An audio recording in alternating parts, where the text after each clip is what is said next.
Dear students, आज हम discuss करेंगे 32 important MCQs of unit 4 from pharmaceutical organic chemistry first course code BP 202T, जो कि हमारे B pharm second semester first year students और साथ ही साथ उन सभी बच्चों के लिए जो कि प्रतियोगी परीक्षाओं की तैयारी कर रहे हैं उनके लिए काफ़ी लाभदायक साबित होंगे। हम इन सभी प्रश्नों के सॉल्यूशंस को भी देखेंगे, एक्सप्लेनेशन को भी समझेंगे, ताकि उनसे रिलेटेड कोई और प्रश्न आपके सामने आए तो आप उनको भी आसान तरीके से सॉल्व कर पाएँ। मैं हूँ डॉक्टर विजेंद्र शुक्ला। चलिए शुरू करते हैं। सबसे पहला प्रश्न है हमारा, which class of compound is an example of a carbonyl compound. Options हैं आपके अल्कोहल, एल्डिहाइड, कीटोन या BNC यानी कि दोनों एल्डिहाइड एंड कीटोन्स। तो जब हम लोग कार्बोनिल कंपाउंड की बात करते हैं तो वहाँ पे हमें C+O ग्रुप देखने को मिलता है, और ये C+O ग्रुप जो है उसके साथ अगर दोनों तरफ एल्किल ग्रुप लगे हुए हैं तो उसे हम लोग कहते हैं कीटोन्स। एक तरफ एल्किल ग्रुप, एक तरफ हाइड्रोजन लगा होता है, उसे हम कहते हैं एल्डिहाइड। जनरली इस तरीके के कंपाउंड्स को ही हम लोग कार्बोनिल कंपाउंड के अंतर्गत रखते हैं, इसीलिए जो हमारा आंसर होगा वो होगा बोथ BNC यानी कि एल्डिहाइड एंड कीटोन। तो आंसर होगा हमारा D। Next question is the carbon atom of a carbonyl group is sp hybridised, sp2 hybridised, sp3 hybridised या नन ऑफ द अबव। तो देखिए जो हमारा कार्बोनिल कार्बन होता है वो कुछ इस तरीके का होता है। अब आप इस ग्रुप को ध्यान से देखिए, यहाँ पर C+O ग्रुप देखने को मिलता है, और इसके साथ ये इस तरफ अगर R लगा हुआ है यानी एल्किल ग्रुप लगा है, इस तरफ भी एल्किल ग्रुप लगा है तो इसे हम कीटोन बोलेंगे। यहाँ पर एल्किल ग्रुप, यहाँ पे हाइड्रोजन लगा है तो इसे एल्डिहाइड बोलेंगे। क्योंकि ये मोर इलेक्ट्रोनेगेटिव एटम है ऑक्सीजन, इसीलिए कार्बन के ऊपर यहाँ पे हमें स्लाइड पॉजिटिव चार्ज, ऑक्सीजन के ऊपर स्लाइड नेगेटिव चार्ज दिखाई देता है। इस कार्बन को हम लोग कार्बोनिल कार्बन कहते हैं। और अगर हम हाइब्रिडाइजेशन का जो हमने एक फॉर्मूला आपको बताया था आसान तरीके से गिनने का, तो उसे हम लोग गिन सकते हैं। ये spp टोटल यहाँ पे इस तरीके का जो कार्बन है हमारा कार्बोनिल कार्बन, ये sp2 हाइब्रिडाइज्ड ऑर्बिटल्स के फॉर्म में पाया जाता है। जितने भी बॉन्ड बनाता है उनको हम सिंपली spp के फॉर्म में गिन लेते हैं। तो यहाँ पे एक S है और 2 P, इसलिए हम इसे क्या बोलेंगे, sp2 हाइब्रिडाइज्ड ऑर्बिटल। जो ट्रिक बताई थी मैंने आपको हाइब्रिडेशन के समय, उसके हिसाब से। तो जो हमारे कार्बोनिल ग्रुप होते हैं वो जनरली sp2 हाइब्रिडाइजेशन में पाए जाते हैं, और इसीलिए ये एक प्लेनर कंपाउंड होता है। ठीक है, और ये 3 डिफरेंट बॉन्ड्स बना रहा होता है। एक डबल बॉन्ड है, 2 सिंगल बॉन्ड्स हैं, इसलिए भी हम कह सकते हैं कि ये एक sp2 हाइब्रिडाइजेशन के थ्रू जा रहा है। देख करके इसे बता सकते हैं। Next question is which statement about the carbonyl group is not true. The carbonyl carbon is sp2 hybridised, अभी हमने देखा, यानी कि ये बात सही है। The bond angle among the 3 atoms attach to the carbonyl carbon are 120। जहाँ पे भी sp2 हाइब्रिडाइजेशन होगा वहाँ पर जो एंगल होगा वो 120 होगा, ये बात बिल्कुल सही है।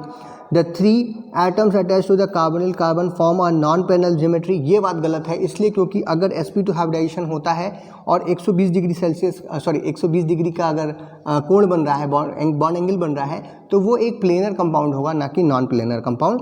The carbonyl group forms resonance structure, ये बात भी सही है। कार्बोनिल कंपाउंड्स के अंतर्गत हम लोगों को रेजोनेंस कंपाउंड देखने को मिलते हैं, जैसे कीटो और इनॉल फॉर्म इत्यादि हमें देखने को मिल जाता है। इसीलिए जो हमारा C ऑप्शन होगा, it will be the right answer, because ये एक इनकरेक्ट स्टेटमेंट है यहाँ पर। Next question is which action best accounts for the solubility of the aldehyde and ketones in water. Aldehyde और कीटोन्स के वाटर में solubility को कौन सी चीज़ है जो कि सबसे ज़्यादा प्रभावित करती है।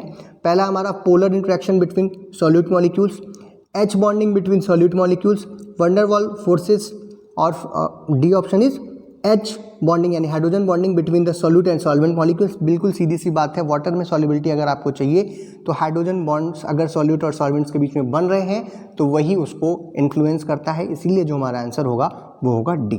Next question is which of the following is a temporary effect brought into the play at the requirement of attacking reagent. तो जब भी कोई अटैकिंग रिएजेंट जैसे न्यूक्लियोफाइल या इलेक्ट्रोफाइल विल बी अटैक करता है हमारे ऐसे कंपाउंड्स में जहाँ पर हमें अनसेचुरेशन देखने को मिल रहा है, खास करके जैसे कार्बोनिल ग्रुप है, C+O ग्रुप देखने को मिल रहा है, तो एक इफेक्ट शो होता है जिसकी वजह से ये जो आपके पाई इलेक्ट्रॉन्स हैं वो एक मोर इलेक्ट्रोनेगेटिव एटम या एक एटम के ऊपर दोनों जो हैं वो शिफ्ट हो जाते हैं, जिसकी वजह से उसके ऊपर नेगेटिव चार्ज आता है और ये आपस में बदलते भी रहते हैं। ऐसा जो इफेक्ट है ये सिर्फ और सिर्फ इलेक्ट्रोमेरिक इफेक्ट के रूप में दिखाई देता है। इलेक्ट्रोमेरिक इफेक्ट जो है वो एक टेम्परेरी इफेक्ट है, और ये तभी होता है जब कोई अटैकिंग रिएजेंट जो है यहाँ पर अटैक करे और पोलैरिटी जो है उसके इसमें जो है यहाँ पर प्रोड्यूस होती है, प्लस चार्ज और माइनस चार्ज के फॉर्म में। तो यहाँ पे जो आंसर होगा वो होगा C, that is electromeric effect.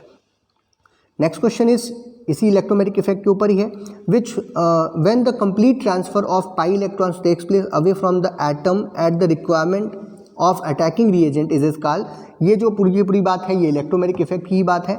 और अगर जो है पाई इलेक्ट्रॉन्स जो हैं वो एक एटम जो एटम है उससे अवे जा रहे हैं, एक तरफ जा रहे हैं, तो इसे हम कहते हैं प्लस ई इफेक्ट।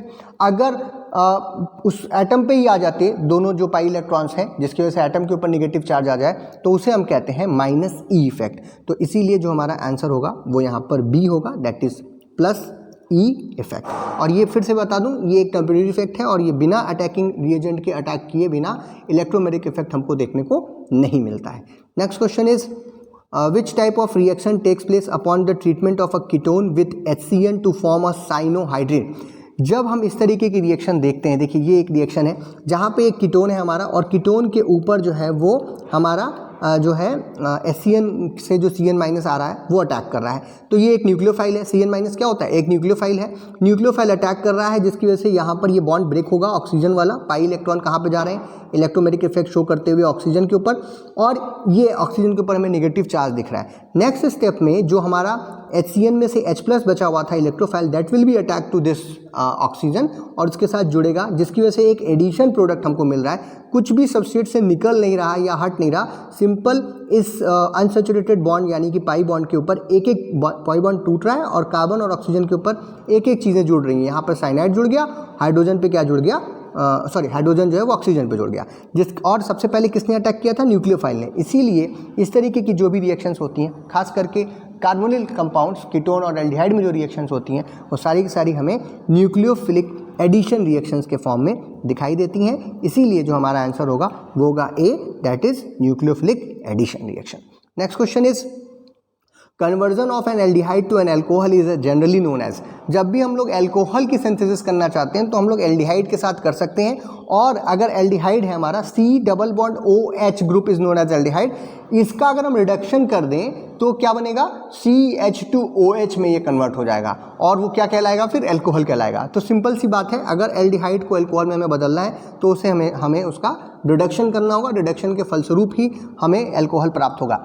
एल्डिहाइड में देखिए C डबल बॉन्ड O है और अगर उसमें हाइड्रोजन ऐड करते हैं कार्बन पे भी और ऑक्सीजन के ऊपर भी, तो हाइड्रोजन का जुड़ना या ऑक्सीजन का निकलना, सिंपल शब्दों में हम उसे रिडक्शन कह सकते हैं। इसीलिए ये क्या होगी? एक रिडक्शन रिएक्शन होगी। Next question is which of the following property of carbonyl group allows aldehyde and ketones to undergo nucleophilic addition reactions। अभी हमने आपको बताया कि जो कार्बोनिल कंपाउंड्स होते हैं aldehyde and ketones generally nucleophilic addition reaction show करते हैं। ऐसा क्यों होता है? ऑप्शंस हैं आपके, polarity of the carbon and oxygen bond, the size of the atoms, the number of electrons present in the covalent bond, the number of hydrogen atoms present in the bond. जब हम लोग second question का answer देख रहे थे आज ही, तो हमने आपको C double bond O group दिखाया था जहां पर कार्बन के ऊपर स्लाइट पॉजिटिव चार्ज, ऑक्सीजन के ऊपर स्लाइट नेगेटिव चार्ज लगातार बना रहता है। इसे हम मीजोमेरिक इफेक्ट में भी ले सकते हैं। और ये जो इफेक्ट आ रहा है due to the electronegativity of the oxygen, ये एक परमानेंट पोलैरिटी जो है वो हमारे मॉलिक्यूल में दिखाई देती है, जिसकी वजह से जब न्यूक्लियोफाइल आएगा तो इलेक्ट्रोमेरिक इफेक्ट शो करेगा वो, और वो अटैक करेगा हमारे कार्बन के ऊपर, एंड जो नेक्स्ट पार्ट होगा इलेक्ट्रोफाइल वो ऑक्सीजन के ऊपर जुड़ जाएगा, जैसे कि अभी हमने साइनोहाइड्रिन बनते हुए देखा था। इसीलिए जो हमारा ऑप्शन ए है it will be the right answer, क्योंकि जो CO ग्रुप है वो डबल बॉन्ड है कार्बन और ऑक्सीजन के बीच में, और न्यूक्लियोफाइल अटैक के प्रेजेंस में जो हमारा sp2 हाइब्रिडाइज्ड कार्बन है वो sp3 हाइब्रिडाइजेशन में कन्वर्ट हो जाता है और बाद में चल करके वो हमें एडिशन प्रोडक्ट जो है वो प्रदान करता है। इसीलिए आंसर क्या होगा? A, polarity of the carbon and the oxygen bond. Next question is ketones are comparatively less reactive than the aldehyde, it is due to. जब भी हम लोग न्यूक्लियोफिलिक एडिशन रिएक्शंस की बात करते हैं तो जनरली एल्डिहाइड तेजी से रिएक्शंस देती हैं, कीटोन्स भी देते हैं बट थोड़ा सा स्लोली देते हैं या कम मात्रा में देते हैं। ऐसा क्यों होता है? Alkyl groups are electron donating, steric hindrance, both A and B and none of the above. Ketones के ऊपर दोनों तरफ एल्किल ग्रुप लगे होते हैं और एल्किल ग्रुप हमें मालूम है कि वो इलेक्ट्रॉन डोनेटिंग होते हैं। इलेक्ट्रॉन डोनेटिंग होने का मतलब ये CH3 ग्रुप जो बॉन्डिंग इलेक्ट्रॉन्स हैं कार्बन और CH3 ग्रुप के बीच में, उसको कार्बन के ऊपर ढकेलते हैं। इसकी वजह से जो positive slide positive charge carbonyl carbon पे हम देख रहे थे वो थोड़ा कम हो जाता है, जिसकी वजह से उसका अटैक होना मुश्किल करता है। दूसरा जो स्टेरिक हिंड्रेंस है, कहने का मतलब बड़े बल्कि एल्किल ग्रुप जो लगे होते हैं उसकी वजह से जो हमारा न्यूक्लियोफाइल अटैक हो रहा था फर्स्ट स्टेप में, उसको होने में भी थोड़ी सी दिक्कत होती है। ये दोनों कारण हैं जिसकी वजह से कीटोन की रिएक्टिविटी एल्डिहाइड की मात्रा में न्यूक्लियोफिलिक एडिशन रिएक्शंस में कम हो जाती है। इसीलिए जो हमारा आंसर होगा वो होगा C, that is both A and B. Next question is which of the following do not give aldol condensation reactions? aldol condensation reactions generally वो compounds देते हैं जहाँ पर अल्फा हाइड्रोजन प्रेजेंट होता है। आपके ऑप्शन है फॉर्मल्डिहाइड, एसिटल्डिहाइड, डाइमिथाइल कीटोन और प्रोपेनल्डिहाइड। प्रोपेनल्डिहाइड, डाइमिथाइल कीटोन और एसिटल्डिहाइड का स्ट्रक्चर जब आप देखेंगे तो इन सभी जगहों पे आपको अल्फा हाइड्रोजन दिखेगा। एक प्रश्न ये भी बनता है कि अल्फा हाइड्रोजन क्या होता है। जो हमारा C double bond O carbonyl carbon है उसके जस्ट बगल वाला carbon is known as alpha carbon, और उस अल्फा कार्बन पे अगर हाइड्रोजन्स लगे हुए हैं यानी कि सब्स्टिट्यूशन नहीं है, हाइड्रोजन है वहाँ पे, तो उस हाइड्रोजन को हम कहते हैं अल्फा हाइड्रोजन। और एल्डोल कंडेंसेशन में अल्फा हाइड्रोजन वाले एल्डिहाइड या कीटोन्स की ही रिएक्शन हो सकती है। तो यहाँ पे जो फॉर्मल्डिहाइड है उसका फॉर्मूला होता है HC डबल बॉन्ड OH, यानी कि यहाँ पर कोई अल्फा कार्बन नहीं है, इसीलिए कोई अल्फा हाइड्रोजन नहीं है, इसीलिए फॉर्मल्डिहाइड जो है वो एल्डोल कंडेंसेशन की रिएक्शन नहीं दे सकता है। इसीलिए जो हमारा आंसर होगा वो होगा फॉर्मल्डिहाइड। जैसा कि एक्सप्लेनेशन मैंने आपको बताया ही कि एल्डोल कंडेंसेशन केवल उन एल्डिहाइड और कीटोन्स के साथ हो सकता है जहाँ पर अल्फा हाइड्रोजन देखने को मिलता है। Next question is nucleophilic addition reactions are catalysed by acid base, both acid and base, none of the above. देखिए जो न्यूक्लियोफिलिक एडिशन रिएक्शंस होती हैं वो एसिड कैटेलाइज्ड भी हो सकती हैं, बेस कैटेलाइज्ड भी हो सकती हैं। बेस कैटेलाइज होने पर भी न्यूक्लियोफाइल का जनरेशन हो रहा है, और एसिड कैटेलाइज अगर होती हैं तो सीधे जो हमारा सबस्ट्रेट है जो एल्डिहाइड है वो ही जो है न्यूक्लियोफाइल की तरह बन करके और दूसरे मोल के ऊपर अटैक कर जाता है। इसीलिए जो हमारा आंसर होगा वो होगा बोथ ए एंड बी, यानी कि base and catalyst, base and acid both are act as catalyst during the nucleophilic addition reactions of carbonyl groups. Next question is for aldol condensation the conditions necessary. aldol condensation के लिए क्या क्या ज़रूरी है? Options है carbonyl group, aldehyde with alpha hydrogen, basic medium, all of the mention. देखिए simple सी चीज़ है, aldol condensation में आपको कार्बोनिल ग्रुप तो होना ही चाहिए, बिना कार्बोनिल ग्रुप के वो जाएगा नहीं, यानी एल्डिहाइड हो या कीटोन हो। ये एल्डिहाइड कीटोन्स को अल्फा हाइड्रोजन के साथ होना चाहिए, जैसा भी हमने एक क्वेश्चन पहले ही आपको डिस्कस किया था। और जो यहाँ पे कैटलिस्ट हमको लेना है वो जनरली NaOH या KOH हो सकता है, यानी कि बेसिक मीडियम में हम इस रिएक्शन को परफॉर्म करते हैं। इसीलिए जो आंसर होगा वो होगा ऑल ऑफ द एबव या all of the mention, that is D option. Next question is Cannizzaro reaction is not given by formaldehyde, acetaldehyde, benzaldehyde और फिर ट्राईमिथाइल एसिटल्डिहाइड। अब ध्यान से देखिए इन सभी ऑप्शंस में केवल एक ऐसा ऑप्शन आपको दिखाई दे रहा है एसिटल्डिहाइड वाला, जहाँ पे अल्फा हाइड्रोजन है, और कैनिज़ारो रिएक्शन वहाँ पर होती है जहाँ पर अल्फा हाइड्रोजन नहीं होता है, यानी एल्डोल रिएक्शन का जस्ट उल्टा है। एल्डोल रिएक्शन करने के लिए हमको अल्फा हाइड्रोजन चाहिए था, कैनिज़ारो रिएक्शन करने के लिए हमको अल्फा हाइड्रोजन नहीं चाहिए होता है। इसीलिए जो आंसर होगा दैट इज एसिटल्डिहाइड, क्योंकि एसिटल्डिहाइड के केस में अल्फा हाइड्रोजन प्रेजेंट है और कैनिज़ारो रिएक्शन को करने के लिए अल्फा हाइड्रोजन हमको नहीं चाहिए होता है। Next question is Cannizzaro reaction takes place through the transfer of from complex anion. अगर देखिए हाइड्रोजन आयन का ट्रांसफर हो रहा है, हाइड्राइड आयन का ट्रांसफर हो रहा है, ऑक्सीजन आयन का ट्रांसफर हो रहा है या मिथॉक्साइड आयन का ट्रांसफर हो रहा है, जब हम इसकी मैकेनिज्म देखते हैं तो ये देख ही लेते हैं। देखिए ये 3 स्टेप्स में कैनिज़ारो रिएक्शन होती है।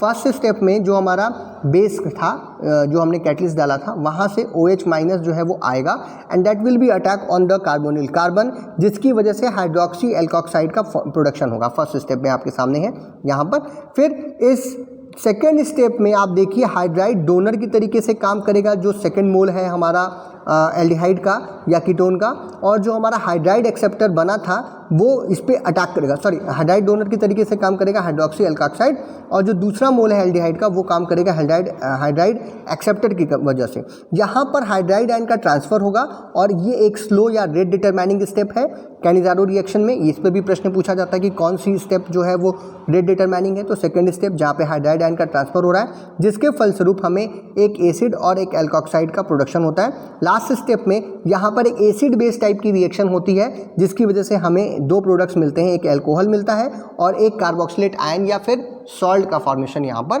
होता है। तो ये है कैनिज़ारो रिएक्शन, इस पे काफ़ी प्रश्न बन सकते हैं। और ये जो प्रश्न है जहाँ पे ये पूछ रहा है कि जो हमारा इंटरमीडिएट बन रहा है या फिर जो ट्रांसफ़र हो रहा है एनायन को बनाने के लिए, वो किसका हो रहा है, तो आपके सामने सेकेंड स्टेप में हाइड्राइड आयन का ट्रांसफ़र हो रहा है। इसीलिए जो हमारा आंसर होगा that is B, hydride ion transfer will take place during the Cannizzaro reaction. Next question is a mixture of benzaldehyde and formaldehyde on heating with aqueous NaOH solution gives. अभी जो हमने एग्जाम्पल देखा था या जो reaction देखी थी उसमें आपने देखा कि अगर हम लोग कोई दो ऐसे एल्डिहाइड्स ले लें जहाँ पर अल्फा हाइड्रोजन ना हो और उनकी रिएक्शन अगर NaOH या KOH के प्रेजेंस में हम लोग कराएं, तो जो प्रोडक्ट बनेगा वो एक अल्कोहल बनेगा और एक सॉल्ट का फॉर्मेशन हो सकता है, जैसे कि यहाँ पर हमें देखने को मिल रहा है। तो यहाँ पे जो आंसर है हमारा वो होगा A, that is benzyl alcohol और सोडियम फॉर्मेट दोनों बन रहा है, और इसीलिए ये एक कैनिज़ारो रिएक्शन का एग्जाम्पल है। और इस तरीके की रिएक्शन दे करके भी प्रोडक्ट पूछा जा सकता है, प्रोडक्ट दे करके रिएक्शन का नाम पूछा जा सकता है, यानी इस प्रश्न से कई सारे प्रश्न जो हैं वो बन सकते हैं। या इसमें कैटलिस्ट का नाम पूछा जा सकता है कि कैटलिस्ट कौन है, ये सारे प्रश्न जो है यहाँ पर बन सकते हैं। Next question is crossed aldol condensation occurs between two different aldehyde और ketones, one aldehyde and one ketone from two carbonyl compound, at least one carbonyl compound have alpha hydrogen। ये देखिए तीनों बातें जो लिखी हुई हैं बिल्कुल सही हैं। यहाँ पर जब हम लोग एल्डोल कंडेंसेशन देख रहे थे तो वहाँ पर सेम हमें एल्डिहाइड या सेम कीटोन्स चाहिए जिसका सेल्फ कंडेंसेशन होता है। इसी तरीके से कैनिज़ारो रिएक्शन में भी हमें सेम एल्डिहाइड या सेम कीटोन्स चाहिए जहाँ पे अल्फा हाइड्रोजन ना हो और उसका सेम जो है कंडेंसेशन होता है। इस पर भी सही प्रश्न बनता है। लेकिन अगर क्रॉस एल्डोल कंडेंसेशन की बात करें तो वहाँ पे हमें दो एल्डिहाइड्स हम ले सकते हैं जो डिफरेंट हो, एक एरोमेटिक हो सकता है, एक एलिफेटिक हो सकता है। दो कीटोन्स ले सकते हैं जिसमें से एक एलिफेटिक हो सकता है, एक एरोमेटिक हो सकता है। एक एल्डिहाइड एक कीटोन ले सकते हैं, लेकिन एक बात और फॉलो करनी है कि इसमें से इन दोनों में से एक कम से कम जो होगा वो वहाँ पर अल्फा हाइड्रोजन होना चाहिए। यानी कि तीनों बातें जो हैं वो लिखी हैं वो जो सही लिखी हैं, इसीलिए यहाँ पर जो आंसर होगा वो ऑल ऑफ द अबव होगा। इसी तरीके से क्रॉस्ड कैनिज़ारो रिएक्शन में भी हमें मिक्स्ड जो है एल्डिहाइड या मिक्स्ड कीटोन्स लेकर के हम उसका रिएक्शन कर सकते हैं जहाँ पर अल्फा हाइड्रोजन नहीं होगा। तो ये इसी प्रश्न से एक क्रॉस्ड कैनिज़ारो का भी प्रश्न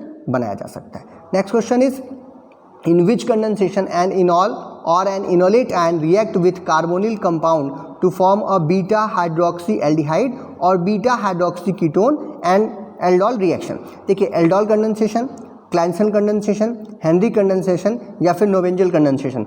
देखिए ये जब भी इनॉल का फॉर्मेशन और इनोलेट आयन का फॉर्मेशन होगा कार्बोनिल कंपाउंड्स के सेल्फ कंडेंसेशन की वजह से, और जो प्रोडक्ट बनेगा बीटा हाइड्रोक्सी कीटोन, ऐसा सिर्फ और सिर्फ एल्डोल कंडेंसेशन के कंडीशन में हमको देखने को मिलता है। और ये एल्डोल कंडेंसेशन की परिभाषा है, ये जो प्रश्न है आपका उसमें। और एल्डोल कंडेंसेशन पे कई सारे प्रश्न पूछे जा सकते हैं। कौन से कंपाउंड के साथ आपको रिएक्शन करानी है, तो सिंपल हम कहेंगे कि एल्डिहाइड्स के साथ जहाँ पर अल्फा हाइड्रोजन देखने को मिल रहा है। प्रोडक्ट क्या बन रहा है, प्रोडक्ट बनेगा बीटा हाइड्रोक्सी एल्डिहाइड या बीटा हाइड्रोक्सी कीटोन। और इसे एल्डोल क्यों कहते हैं प्रोडक्ट को, क्योंकि बीटा हाइड्रोक्सी कीटोन आप देख ही रहे हैं, एक तो जो है आपको एल्डिहाइड ग्रुप देखने को मिल रहा है या फिर जो है उसके साथ ही साथ एक अल्कोहल ग्रुप भी देखने को मिल रहा है जो पहला प्रोडक्ट उसमें बनता है, इसीलिए इसे हम लोग एल्डोल के नाम से जानते हैं। Next question is which statement is correct about benzoin condensation occurs between 2 moles of aromatic aldehydes lacking alpha hydrogen, catalyst is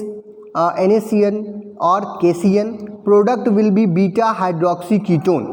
देखिए बीटा हाइड्रोक्सी कीटोन प्रोडक्ट बन सकता है यहाँ पर, जिसे हम लोग बेंजोइन के नाम से भी जानते हैं, बेंजोइन भी बन सकता है। दूसरी चीज़ यहाँ पर एक चीज़ और देखनी है हमें कि जो हमारे बीटा नहीं अल्फा हाइड्रोक्सी कीटोन बनना चाहिए यहाँ पर, ठीक है। और जो हमारे जो कैटलिस्ट हैं वो NaCN और KCN हो सकते हैं। और यहाँ पर जो आपका क्या नाम है 2 मोल्स ऑफ एरोमेटिक एल्डिहाइड्स जो हैं जिन पे अल्फा हाइड्रोजन नहीं होता है उनकी ही रिएक्शन होती है। तो इस तरीके की जो रिएक्शन हो उसे हम क्या कहते हैं, बेंजोइन कंडेंसेशन कहते हैं। इसीलिए जो हमारा आंसर होगा वो होगा all of the above. Next question is Perkin reaction is a neutralization reaction, condensation reaction, hydrolysis और एसिड बेस रिएक्शन। तो जो पर्किंग रिएक्शन होती है वो एक कंडेंसेशन टाइप की रिएक्शन होती है। कंडेंसेशन रिएक्शन वो होती हैं जैसे कि बेंजोइन था हमारा, एल्डोल कंडेंसेशन था, कैनिजारो कंडेंसेशन था, जहाँ पर 2 मॉलिक्यूल्स या 2 सबस्ट्रेट के मॉलिक्यूल्स आपस में जुड़ जाते हैं। कई बार कुछ नहीं निकलता है, कई बार छोटे मोटे मॉलिक्यूल्स निकलते हैं, जैसे वाटर जैसी चीज़ें जो है वो बाहर निकलती हैं। इस तरीके की रिएक्शन को हम लोग कंडेंसेशन रिएक्शन कहते हैं। और पर्किंग रिएक्शन भी जो है वो एक कंडेंसेशन रिएक्शन का एग्जाम्पल है। पर्किंग रिएक्शन में होता क्या है, जहाँ पर एरोमेटिक एल्डिहाइड्स जो होते हैं वो एलिफेटिक एसिड एनहाइड्राइड के साथ जुड़ते हैं इन द प्रेजेंस ऑफ क्या नाम है एल्किल सॉल्ट्स, एल्कली सॉल्ट्स के प्रेजेंस में, जैसे कि C2H5ONa के फॉर्म में जो है ये एज अ कैटलिस्ट यूज़ होगा। और आपको जो प्रोडक्ट मिलता है वो मिलता है alpha beta unsaturated aromatic acid या alpha beta unsaturated carbonyl compound हमको प्राप्त होते हैं। तो इस तरीके की जो रिएक्शन होती है उसे हम क्या कहते हैं, पर्किन रिएक्शन कहते हैं। तो यानी इस प्रश्न से कई सारे प्रश्न जो हैं वो बन सकते हैं। एक प्रश्न और ले लेते हैं इसी पे, in which following reactions aromatic aldehyde is treated with an acid anhydride in the presence of corresponding salt of the acid to give unsaturated aromatic acid। अभी अभी हमने आपको बताया unsaturated aromatic acid जो होगा वो alpha beta unsaturated aromatic acid होगा। और इस रिएक्शन को ये किसकी डेफिनेशन है, ये हमारे पर्किंग रिएक्शन की है या फिर पर्किंग कंडेंसेशन रिएक्शन की ये डेफिनेशन है। अभी पिछले क्वेश्चन में भी हमने देखा था और इसीलिए जो हमारा आंसर होगा वो होगा Perkin reaction, that is B option. Next question is iodoform test can be used to distinguish between ethanol and methanol, acetaldehyde and methanol, acetone and diethyl ketone, all of the above। Iodoform test जो है वो ethanol methanol के बीच में भी, acetaldehyde और methanol के बीच में भी, और एसीटोन और डाइथाइल कीटोन के नाम में भी अंतर करने के काम में आता है। काफ़ी बढ़िया टेस्ट है, इसीलिए जो आंसर होगा वो होगा all of the above. Next question is on heating aldehyde with failing solution we get a precipitate whose color is। जब हम लोग एल्डिहाइड, क्योंकि फेनिल सॉल्यूशंस के साथ कीटोन रिएक्शन नहीं करते, ये भी एक प्रश्न है। एल्डिहाइड की रिएक्शन जब हम लोग फेलिंग सॉल्यूशंस के साथ कराते हैं तो हमको ब्रिक रेड कलर का प्रेसिपिटेट मिलता है। ये एक काफ़ी फेमस जो है वो एक टेस्ट है और इसीलिए जो आंसर होगा वो हमारा होगा brick red test colour. Next question is D option will be the right answer.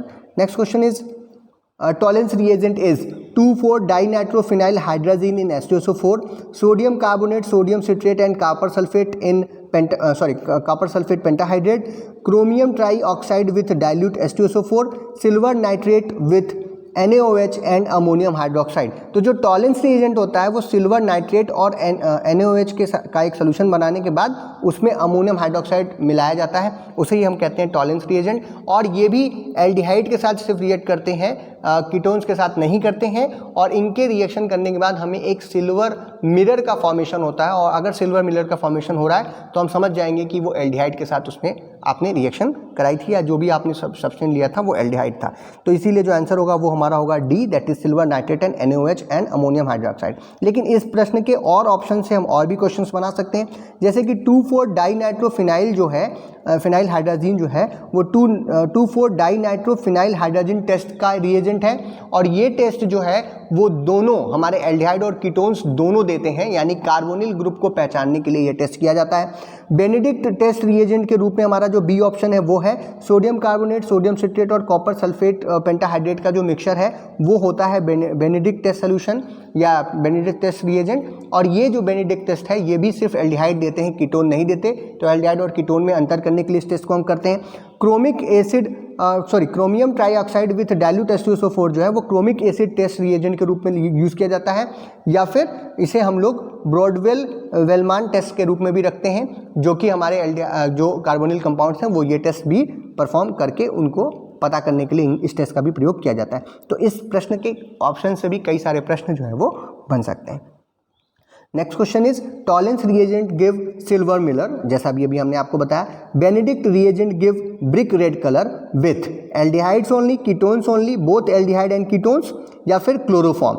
देखिए अभी हमने आपको बताया कि बेनेडिक्ट टेस्ट हो, चाहे वो टॉलेंस टेस्ट हो या फिर फेनिल सोल्यूशन टेस्ट हो, ये तीनों के तीनों टेस्ट सिर्फ और सिर्फ क्या देते हैं, एल्डिहाइड्स देते हैं, कीटोन्स बिल्कुल नहीं देते. इसीलिए यहाँ पर जो आंसर होगा हमारा वो होगा ए. और देखिए कलर भी हमने बता दिया जिस पे प्रश्न बन सकता है कि टॉलेंस रिएजेंट के साथ जब एल्डिहाइड का रिएक्शन कराते हैं तो क्या बनता है, सिल्वर मिलर बनता है. बेनेडिक्ट रिएजेंट के साथ कराते हैं तो क्या बनता है, ब्रिक रेड कलर बनता है. लेकिन ये सिर्फ और सिर्फ कौन देता है, एल्डिहाइड देते हैं. और ये जो टेस्ट हैं वो एल्डिहाइड और कीटोन्स में अंतर करने के लिए काफ़ी यूज़ किए जाते हैं. तो आंसर होगा हमारा A, that is aldehyde only. Next question is dash dash dash compounds when reacted with two four dinitrophenyl hydrogen, जिसे हम लोग 2,4-DNPH के नाम से भी जानते हैं. ये DNPH टेस्ट के नाम से भी जाना जाता है. गिव कौन सा कलर देगा, तो देखिए ऑप्शन है आपके alkene red colour, alkynes orange yellow colour, alkyl halide orange yellow colour, या फिर carbonyl compound and yellow orange colour. जब हम लोग कोई भी कार्बोनिल कंपाउंड ले लें, चाहे वो एल्डिहाइड हो या कीटोन, अगर उसकी रिएक्शन हम लोग 2,4-डाइनाइट्रोफिनाइल हाइड्रोजन के साथ कराते हैं तो हमें ऑरेंज येलो कलर जो है वो मिलता है. और अगर ऑरेंज येलो कलर आ रहा है तो इसका मतलब वहाँ पे कार्बोनिल ग्रुप यानी कि C+O ग्रुप प्रेजेंट है, और ये कार्बोनिल ग्रुप को पहचानने का एक बहुत ही अच्छा टेस्ट है. इसीलिए जो हमारा आंसर होगा वो होगा D, that is carbonyl compounds. पहले वाले डैश में भरेंगे, दूसरे वाले डैश में हम लोग ऑरेंज येलो कलर भरेंगे. यानी इस प्रश्न से भी कई सारे प्रश्न जो है वो बनाए जा सकते हैं. Next question is which of the following reagent will react with both aldehyde and ketones, Grignard reagent, Tollens reagent, Fehling's reagent और बेनेडिक्ट रिएजेंट. अभी हमने आपको बताया कि टॉलेंस रिएजेंट, फेलिंग रिएजेंट और बेनेडिक्ट रिएजेंट ये तीनों के तीनों सिर्फ और सिर्फ एल्डिहाइड के साथ रिएक्ट करते हैं, कीटोन्स के साथ रिएक्ट नहीं करते हैं. इसीलिए एक ही ऑप्शन बचता है, दैट इज गिग्नार्ड रिएजेंट. गिग्नार्ड रिएजेंट के साथ या गिग्नार्ड रिएजेंट RMgX के साथ हमारे कीटोन्स और एल्डिहाइड दोनों ही न्यूक्लियोफिलिक एडिशन रिएक्शन शो करते हैं. इसीलिए जो हमारा आंसर होगा वो होगा ए, दैट इज गिग्नार्ड रिएजेंट. यहाँ पे देखिए लिखा हुआ है कि कौन है जो कि दोनों के साथ रिएक्ट करता है, तो टॉलेंस, फेलिंग्स और बेनेडिक्ट कीटोन के साथ नहीं करते हैं. Next question is which of the following is not a use of formaldehyde. Use पे भी काफ़ी प्रश्न बन सकते हैं आपके, क्योंकि ये यूनिट में बहुत सारे कंपाउंड्स दिए हुए हैं, तो आप इन सभी का यूज़ कम से कम जो मेन यूज़ है वो ज़रूर देख लीजिएगा. It is a silvery mirror, in a silvery mirror making, in making medicine urotropine, in making throat lozenges, in making acetic acid. तो देखिए फॉर्मल्डिहाइड का जो फार्मूला होता है वो HC+OH होता है. तो यहाँ पर सिर्फ एक कार्बन है, इसीलिए ये एसिटिक एसिड के फॉर्मेशन में तो यूज़ नहीं किया जा सकता. बाकी के तीन जो यूजेस लिखे हुए हैं ABC, वो सब के सब जो हैं वो फॉर्मल्डिहाइड के यूज़ हैं. इसीलिए जो आंसर होगा वो होगा D, that is in making acetic acid, it is not used. Next question is formalin is percentage solution of formaldehyde in water, 10%, 20%, 40%, 60%. यहाँ पर ऑप्शंस बदल सकते हैं, 30 से 40% के बीच में भी हो सकता है. तो जब हम लोग फॉर्मेलिन एक सोल्यूशन बनाते हैं फॉर्मल्डिहाइड का वाटर की प्रेजेंस में, उसमें लगभग 37% से 40% तक हम लोग फॉर्मल्डिहाइड लेते हैं. उसमें 10 to 12% मेथनॉल लेते हैं ताकि वो अच्छे तरीके से डिज़ोल्व हो, और बाकी जो है करीब 50% तक 48 से 53% तक उसमें हम लोग वाटर का प्रयोग करते हैं. तो इस पे वाटर के परसेंटेज पे, मेथनॉल के परसेंटेज पे या पूरी टोटल फॉर्मूले पे प्रश्न पूछे जा सकते हैं. और फॉर्मेलिन आप सबको मालूम है बहुत ज़्यादा तरीके से यूज़ किया जाता है. फॉर्मल्डिहाइड का एक सोल्यूशन है, जहाँ पर इस क्वेश्चन के आंसर में क्योंकि ऑप्शन 40% दिया हुआ है, इसीलिए it will be the correct right answer C, that is 40%. Next question is 2,2,2 trichloroethane one one diol is. Structure में भी क्वेश्चन पूछा जा सकता है क्योंकि स्ट्रक्चर एंड यूजेस दोनों पढ़ने हैं आपको. तो 2,2,2 trichloroethane one one diol is paraldehyde, vanillin, सिल्मल्डिहाइड या फिर क्लोरल हाइड्रेट. तो एक एक का स्ट्रक्चर देख लेते हैं, अपने आप क्लियर हो जाएगा. ये हमारा पैराल्डिहाइड का एग्जांपल है, जहां पर एक हमको 6 मेंबर्ड हेट्रोसाइक्लिक रिंग देखने को मिल रही है, जिसके 3 पोजीशंस पे कार्बन को हटा करके ऑक्सीजन लगाया गया है. इसे हम लोग 2,4,6 ट्राई मिथाइल एस ट्राईऑक्सेन के नाम से जानते हैं, जो कि पैराल्डिहाइड का स्ट्रक्चर. अगर ये स्ट्रक्चर आता है तो आप लिख दीजिएगा पैराल्डिहाइड. दूसरा है हमारा वैलिन. वैलिन जो है वो भी एक एरोमेटिक एल्डिहाइड है, जहाँ पर OH ग्रुप और मिथॉक्सी ग्रुप लगा हुआ है. एक क्या नाम है एल्डिहाइड के ऊपर, बेंजल्डिहाइड है और बेंजल्डिहाइड में ही जो है 2 ग्रुप और जोड़े गए हैं। ये वैलिनिन का स्ट्रक्चर है। तीसरा हमारा सिल्मेल्डिहाइड है। सिल्मेल्डिहाइड भी एक एरोमेटिक एल्डिहाइड है जिसमें बेंजीन रिंग और एल्डिहाइड ग्रुप के बीच में हमने 2 जो है और कार्बन या मिथाइलिन ब्रिज जो है वो यहाँ पर जोड़ दिया है। और डी जो है वो हमारा क्लोरल हाइड्रेट है। क्लोरल हाइड्रेट को अगर ध्यान से देखिए तो यहाँ पर 2 जो है कार्बन्स हैं और पहले वाले कार्बन पे आप देखिए 2 OH ग्रुप लगे हुए हैं और दूसरे वाले कार्बन के तीनों हाइड्रोजन को हटा करके 3 जो है क्लोरो ग्रुप लगाया गया है। इसीलिए 2,2,2 try chloro ethane 1,1 diol will be the chloral hydrate, that is D option will be the right answer. तो इस प्रश्न में हमने चार आपके कंपाउंड्स के स्ट्रक्चर आपको बता दिए और उनके नाम का भी आइडिया आपको मिल सकता है स्ट्रक्चर देख करके, और इसके ऊपर इस तरीके से काफ़ी प्रश्न जो है वो बन सकते हैं और आप इस प्रश्न से ही 3-4 प्रश्नों के उत्तर दे पाएंगे। Next question is use of benzaldehyde is almond flavoring, solvent, lubricant as a plasticizer, preparation of various dye like acridine dye, melachid green dye etc. या फिर all of the above। तो बेंजल्डिहाइड का बहुत सारा यूज़ किया जाता है। वो एक फ्लेवर एजेंट के तरीके से यूज़ करते हैं क्योंकि इसमें थोड़ा सा एलमंड की फ्लेवर आती है, क्या बोलते हैं उसको हिंदी में, बादाम की खुशबू आती है उसमें। ये सॉल्वेंट, लुब्रिकेंट और प्लास्टिसाइजर के रूप में हम लोग यूज़ करते हैं फार्मास्यूटिकल प्रिपरेशंस में इसको। ये बहुत सारे वेरियस डाई यानी कि कलरिंग एजेंट के रूप में जैसे कि एक्रिन डाई है, मेलाचिड ग्रीन इत्यादि को बनाने के काम में आती है। साथ ही साथ बहुत सारे ऑर्गेनिक या ऑर्गेनिक कंपाउंड्स या मेडिसिनल कंपाउंड्स के सिंथेसिस में भी बेंजल्डिहाइड का प्रयोग किया जाता है। तो जो आंसर होगा हमारा होगा ऑल ऑफ द एबव। और ये जो है बेंजल्डिहाइड का स्ट्रक्चर है, सिंपल सा बेंजीन जिसके ऊपर एल्डिहाइड ग्रुप लगा हुआ है। इसे IUPAC नेम में भी बेंजल्डिहाइड के नाम से ही जानते हैं। Next and the last question of the today's session is use of hexamine और जिसका IUPAC नेम है 1357 टेट्राएजाएडामेंडेन। और ये IUPAC नेम से भी प्रश्न पूछा जा सकता है, स्ट्रक्चर भी पूछा जा सकता है। तो स्ट्रक्चर भी देख लेते हैं हम लोग। स्ट्रक्चर कुछ इस तरीके का है इसका, और यहाँ पे 4 जो है वो हमको नाइट्रोजन देखने को मिल रहे हैं रिंग सिस्टम में अंदर, जो कि एक दूसरे के साथ क्रॉस रिंग सिस्टम के अंदर मिलते हैं। इनका यूज़ क्या है? Staining in histology, treatment of urinary tract infection, UTI का मतलब है urinary tract infection, as a food additive और प्रिजर्वेटिव या फिर ऑल ऑफ द अबव। तो इसके भी बहुत सारे यूजेस हैं जिसमें से 3 मेन यूजेस आपके सामने लिखे हुए हैं। ABC तीनों ही मेन यूज है इसका, और ये जो है इसीलिए आंसर जो होगा वो हमारा ऑल ऑफ द अबव होगा। इसका स्ट्रक्चर देख करके नाम पूछा जा सकता है, इसका IUPAC नेम पूछा जा सकता है या फिर यूजेस पूछे जा सकते हैं, यानी इस प्रश्न से भी काफ़ी प्रश्न बन सकते हैं। तो सभी कंपाउंड्स हमने यूज़ नहीं किए, ज़्यादातर ये हमने इंक्लूड करने की कोशिश की है इन 32 क्वेश्चंस में। 1-2 जो 4 छूटे होंगे, तो आप इनके भी यूजेस और स्ट्रक्चर जरूर एक बार देख लीजिएगा। तो कुछ प्रश्न आपके अगर इस पे से आते हैं तो मिल जाएंगे। तो ये थे आज के हमारे 32 important questions of the unit 4 from the BP 202T। अगर ये प्रश्न आपको अच्छे लगे, इसके सॉल्यूशंस आपको अच्छे लगे, तो इस वीडियो को लाइक कीजिए, अपने फ्रेंड्स में इसको शेयर कीजिए, चैनल पर नया हो तो चैनल को सब्सक्राइब कीजिए। इसका PDF का लिंक हम आपको जल्दी प्रोवाइड करेंगे। कोई और प्रश्न है रिलेटेड कार्बोनिल कंपाउंड्स या इनके रिएक्शंस के ऊपर, तो आप जो है वो हमें कमेंट बॉक्स में लिख सकते हैं, हम उसका आंसर करने की कोशिश करेंगे। आपके सजेशंस भी हमें चाहिए, वो भी आप कमेंट बॉक्स में लिख सकते हैं। वीडियो को देखने के लिए बहुत बहुत धन्यवाद।